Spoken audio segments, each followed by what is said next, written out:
Yo YouTube, yo tout le monde, j'espère que vous allez bien les amis, j'espère que tout se passe bien dans vos vies, que tout va pour le mieux, que votre famille va bien, que vous charbonnez chaque jour vers vos objectifs. Aujourd'hui, on se retrouve pour une nouvelle vidéo. Ça va être les 5 achats à faire si vous souhaitez vous enrichir. Vous connaissez la musique, je gagne pas d'argent avec YouTube, ça veut dire likez, partagez, abonnez-vous, envoyez-moi un maximum de force, continuez à me motiver à vous produire un maximum de contenu et c'est parti, let's go. Alors aujourd'hui, on va parler des 5 achats les plus importants. Si ton but, c'est d'aller chercher la vie que tu mérites, c'est d'aller chercher la richesse, l'abondance. Donc les 5 choses que tu devrais acheter. Et la première chose qui, selon moi, est indispensable dans le monde d'aujourd'hui, c'est un bon téléphone et un bon ordinateur. Aujourd'hui, les amis, réalisez qu'on est en 2023. Nous ne sommes plus à l'époque de nos parents. Aujourd'hui, on est en pleine révolution digitale. Et je suis désolé, mais tu te dois d'avoir un ordinateur portable et un smartphone. C'est obligatoire. Je dis pas d'avoir forcément le dernier iPhone, mais un iPhone qui marche, pas avec l'écran cassé, pas qui bug, etc. Pourquoi? Parce qu'aujourd'hui, il faut que vous compreniez que c'est un putain d'outil. Vous voyez ça là? Ça, aujourd'hui, c'est l'outil qui m'a rendu riche. Aujourd'hui, sans ça, je serais peut-être encore chez moi dans ma cité à Strasbourg. Faut que vous compreniez ça. Aujourd'hui, mon smartphone et mon ordi, c'est ce qui m'a permis d'aller chercher des résultats énormes. Aujourd'hui, on est à l'ère d'Internet. On est de plus en plus connectés. Regardez juste votre temps d'écran. Pour certains, vous passez 6, 7, 8, peut-être même 10 heures par jour collés devant votre écran. Pourquoi? Faut que ça vous rapporte de l'argent. Donc déjà, premièrement, investissez dans un bon téléphone. Et deuxièmement, grâce au business en ligne, le but, ça va être de vous enrichir. Et pareil pour votre ordinateur. Aujourd'hui, avec ce simple petit outil, vous pouvez toucher le monde entier. Et c'est pour ça que j'ai pas encore de business physique. Peut-être un jour, pourquoi pas. Mais j'ai pas encore investi dans un business physique parce que pour moi, je préfère les réseaux, je préfère le multimédia, je préfère Internet. Je peux toucher tout le monde dans n'importe quel pays. J'ai juste à prendre un traducteur et je peux vendre quelque chose dans un autre pays. Vous réalisez pas la puissance, c'est trop puissant. Si demain, toi, tu as un restaurant par exemple à Paris, combien de clients est-ce que tu peux toucher? C'est limité parce que la personne doit être dans la ville, tu as un nombre limité de couverts à servir, etc. Il y a énormément de choses qui rentrent en compte. Tandis qu'avec ça, qu'avec Internet, le monde est à nous. Le monde est à toi. Tu peux toucher qui tu as envie de toucher. Tu as envie de lancer un business en Espagne, tu peux le faire. Tu as envie de lancer un business dans les pays anglophones, tu peux le faire. Tu as envie de lancer un business au Danemark, tu peux le faire. Et je vous le dis, c'est trop puissant. Et comprenez qu'aujourd'hui, le monde change et les manières de gagner de l'argent aussi. Arrêtez de demander des conseils à vos parents. Vos parents ont vécu dans une époque qui est révolue. Il n'y avait pas de smartphone, il n'y avait pas d'iPhone, il n'y avait pas Instagram, il n'y avait pas TikTok, etc. Le monde a changé. Et aujourd'hui, vous devez comprendre que les manières de gagner de l'argent aussi. Et je vous le dis souvent, ce n'est pas le travail dur qui paye, c'est le travail intelligent. Si c'était le travail dur qui payait, ce seraient les métiers que nos parents ont fait pour les personnes de la classe moyenne, les ouvriers, les femmes de ménage, les éboueurs qui seraient multimillionnaires. Ils travaillent dur tous les jours, mais ils ne le sont pas. Ils sont même en bas de l'échelle. Aujourd'hui, c'est le travail intelligent qui paye. En passant 2-3 coups de fil, en faisant 2-3 vidéos, il y a des gens qui prennent des sommes astronomiques. Donc comprenez que ça, c'est un outil qui est puissant et vous devez de l'acheter et d'investir dedans. Le deuxième meilleur achat ou investissement que vous pouvez faire pour vous rapprocher de la richesse, ça va être d'investir sur vous-même. Et c'est quelque chose de très vaste. Ça va être d'investir sur votre santé, d'investir sur votre mental, d'investir sur votre cerveau, d'investir sur vous en fait. Il faut que vous mettiez de l'argent sur vous-même. Traitez-vous bien. Si vous voulez que le monde vous traite bien, vous devez bien vous traiter. Je vous donne un exemple. Allez à un séminaire pendant 3 jours, rencontrer des personnes. Je l'ai fait il y a 4-5 ans. J'allais dans des séminaires,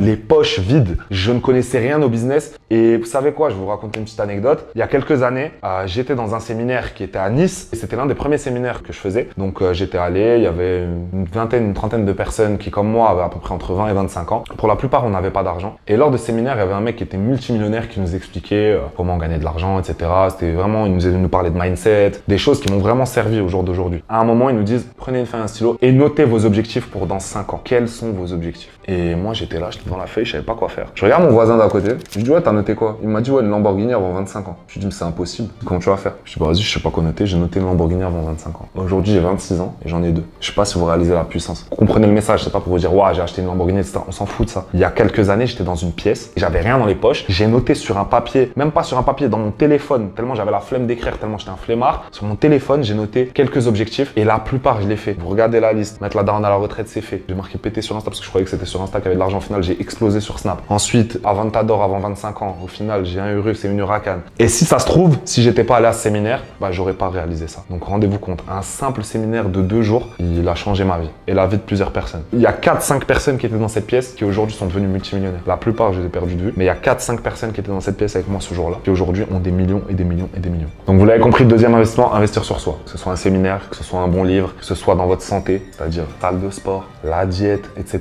Même même ça, c'est investir sur soi. Traitez-vous bien, mettez-vous au top et vous verrez que le monde vous mettra au top. Troisième investissement, le voyage. Et je sais, il y en a beaucoup qui vont se dire, ouais, mais non, mais je pars en vacances, etc. Il y a voyage et voyage. Je te parle pas de tes vacances à Marbella, là. Je te parle d'un voyage qui va t'ouvrir l'esprit. Vous savez, moi, je peux vous donner l'exemple. La première fois que je suis parti à Dubaï, c'était ma mère qui avait payé le voyage et c'est là que mon cerveau était totalement retourné. Je me suis dit, mais c'est quoi ça? Vous savez, il y a des gens peut-être qui vivent à Dubaï et ça les a pas impactés. Ce sera un autre voyage qui va les toucher. Moi, Dubaï, ça m'a mis une tarte. Quand je suis arrivé la première fois, j'étais avec ma mère. On avait loué une petite Golf. C'est ma mère qui avait payé, elle avait économisé. Vous savez, ma mère, elle travaille encore. Elle gagne 1500, 1700 par mois. Mais ma mère, c'est un génie des finances. Je sais pas comment elle fait. Elle arrivait à économiser pour nous faire partir en vacances. On était partis, on avait fait une escale, je sais pas où, en Turquie ou quoi. C'était vraiment le minimum du minimum. On avait pris un vieil hôtel et c'était cool. J'ai vu Dubaï. Et ce voyage-là m'a mis l'une des plus grosses gifles que je me suis pris dans ma vie. Je suis arrivé, j'ai vu des gens, j'ai vu de l'argent partout. J'étais choqué. Je voyais des voitures, des Lamborghini. J'avais jamais vu ça de ma vie, faut que vous compreniez. J'ai grandi à Strasbourg. J'avais jamais quasiment quitté Strasbourg après pour aller au bled. J'étais choqué. Et après ce voyage-là, mon cerveau a été programmé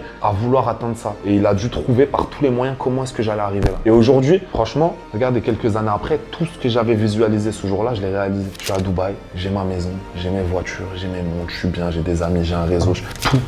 Tout a été fait. Mais si ça se trouve, si j'étais jamais venu là, si j'avais jamais fait ce voyage, bah, il n'y aurait rien qui aurait changé, je serais encore à Strasbourg. Donc voilà, investissez dans un voyage. Vous savez, il y a une phrase qui dit « Le voyage est la seule chose qu'on achète et qui nous rend plus riches. » Comprenez-la. C'est-à-dire que la richesse que vous allez trouver dans le voyage, elle n'a aucune valeur. Vous devez vous rendre compte, ça va vous ouvrir l'esprit. Vous savez, on a une planète et moi, mon but, c'est vraiment d'en voir le maximum avant de partir. Je veux vraiment voir tous les pays. C'est un de mes objectifs. Donc vraiment, voyager et voyager. Quatrième achat ou investissement qui va vous rapprocher de la richesse, ça va être une bonne montre, une belle montre. Et je dis pas forcément d'acheter une Richard Mille, ça c'est vraiment le niveau, c'est le dernier level. Mais acheter une belle montre parce que c'est un symbole de statut social. Je vous explique. Avant, je comprenais pas les montres. Je comprenais pas ce délire que les gens avaient avec les montres. Je portais jamais de montre à mon poignet. Pour moi, c'est juste un truc pour lire l'heure. J'ai l'heure sur mon téléphone. Je m'en fiche d'avoir une montre. Mais ensuite, un ami à moi m'a expliqué. En fait, la montre, c'est le statut. Quand tu portes une belle montre, tu achètes du statut social. C'est-à-dire que tu dis au monde, regardez les gars, je gagne de l'argent. Et ça va t'ouvrir des portes. Ça, c'est des choses que vous ne pouvez pas voir. Mais les gens te respectent plus. La manière dont ils ont de te parler, elle change. La manière dont on t'accueille quelque part va changer. En fait, quand tu as une montre, t'attires des personnes qui sont de la même catégorie sociale que toi. Donc c'est super important.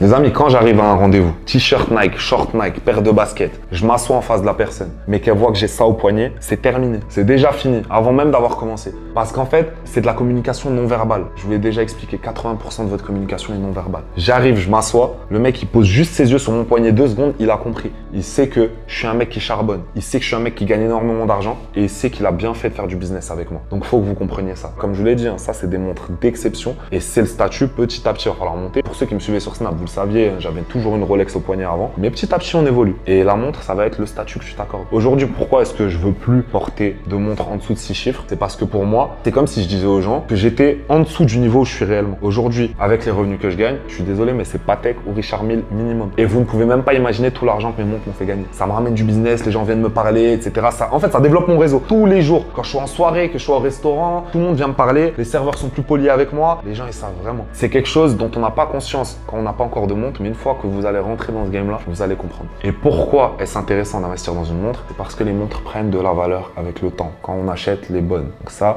va vous demander de vous renseigner un minimum avant. Mais une montre, que ce soit Rolex, Patek, Audemars, Richard Mille, peut-être même Jacob & Co, il y a des marques de montres d'exception où en fait, il n'y a que des avantages à acheter une montre. Imaginons que là, tu es jeune, tu as un business, tu gagnes un petit peu d'argent chaque mois que tu arrives à économiser. Imaginons que tu as 40 000 euros de capital. Bah moi, ce que je te conseillerais, au lieu de les laisser dormir à la banque, c'est de mettre peut-être 20 000 euros dans une montre. Et tes 20 000 euros, tu les portes à ton poignet. Tu comprends? Tu signales aux gens, hé les gars, je fais de l'argent, je fais de l'oseille. Et ces 20 000 euros là, ils sont pas perdus. Et peut-être que dans 1 an, 2 ans, 5 ans, ces 20 000 euros, ils vont devenir 30, 40, 50 en fonction de la montre que tu as achetée. Donc comprenez bien ça, les amis. Une montre, c'est un investissement. C'est pour ça que tous les footballeurs, toutes les célébrités, tous les rappeurs, ils s'arrachent les montres parce que c'est un statut social et en même temps, c'est un investissement. Par exemple, là, 300 000 euros sur mon compte, ça sert à rien. Avoir 300 000 euros à mon poignet, ça signale, auto, je fais de l'argent, viens faire de l'argent avec moi. Et le 5e achat à faire pour se rapprocher de la richesse et à faire le plus tôt possible, bien évidemment, c'est c'est l'immobilier. Vous le savez, c'est l'un des piliers de l'investissement. Je vous dis pas, attention, de mettre 100, 200 000 euros dans un appart et ensuite d'être à terre, de plus avoir d'argent. Je vous explique qu'il y a des plans de paiement, il y a des manières d'acheter et d'investir intelligemment. Vous savez, c'est quelque chose dont je me suis rendu compte. Toute ma vie, ma mère m'a dit de ne jamais emprunter d'argent, de ne jamais faire de crédit. Et je suis quelqu'un qui n'emprunte jamais d'argent. Je ne veux pas emprunter d'argent. Mais en fait, il faut comprendre qu'aujourd'hui, et c'est quelque chose que j'ai appris de Robert Kiyosaki dans le livre Père riche, Père pauvre, c'est qu'il faut jouer avec la dette. Aujourd'hui, les riches jouent avec la dette. Je vous donne un exemple. Imaginons qu'il y a un appart à 200 000. Tu as 20 000 d'apport, tu les poses et ensuite, tu dois payer peut-être 1500 par mois. Au final, tu mets un locataire dedans et tu trouves un moyen de le rentabiliser ou soit tu le mets sur Airbnb. Et en fait, ça va être tes locataires qui vont payer. Vous comprenez? Tu peux ensuite lever plus de fonds pour prendre un deuxième appart et c'est comme ça que tu te crées un empire dans l'immobilier. Je suis pas du tout un expert dans le domaine là. Vous savez que moi, mon domaine, c'est plus business en ligne, crypto-monnaie, trading, etc. Je commence à m'y intéresser de plus en plus et c'est un investissement très intéressant. Donc, vous connaissez la base des bases, immobilier. Maintenant, les amis, réalisez que les 5 achats les plus importants que je vous ai donnés aujourd'hui, qui sont, récapitulons, une bonne montre, un téléphone, un ordinateur, le voyage, l'immobilier et investir sur vous-même, c'est quelque chose qui va vous rapporter du réseau. Note-toi ces 5 choses et une fois que tu auras investi dans ces 5 choses-là, tu reviendras me parler et tu verras que ta vie aura totalement changé parce que ça va te ramener du réseau. Vous savez, il y a la phrase en anglais qui dit « Your network is your net worth », c'est-à-dire ton réseau, ton network et ta net worth. Ta net worth, c'est combien tu pèses en euros. Donc, ton réseau vaut de l'argent. Aujourd'hui, qui est-ce que vous connaissez? Qui est-ce que vous connaissez? T'as quel numéro dans ton portable? Il y a qui là maintenant que t'appelles et qui répond? Quelqu'un d'important. Et je parle pas de quelqu'un d'important sur les réseaux sociaux en abonné, quelqu'un d'influent, quelqu'un qui a de l'argent, quelqu'un avec qui tu peux faire du business, quelqu'un qui peut impacter positivement ta vie. Comprenez que le réseau, c'est quelque chose de super important, les amis. Et n'oubliez pas, l'environnement est plus fort que l'individu. Avec un bon réseau, en fréquentant des bonnes personnes, ça va vous tirer vers le haut. C'est quelque chose de très important à noter. Donc voilà les amis, on a terminé cette vidéo. C'était les 5 achats à faire absolument au plus vite pour vous rapprocher de la richesse. Et voilà, comme d'habitude, abonnez-vous, likez, partagez, commentez. Et j'espère que vous avez kiffé cette vidéo. Donnez-moi vos avis. Je vous fais un gros bisou. Et moi, je vais au sport sportif.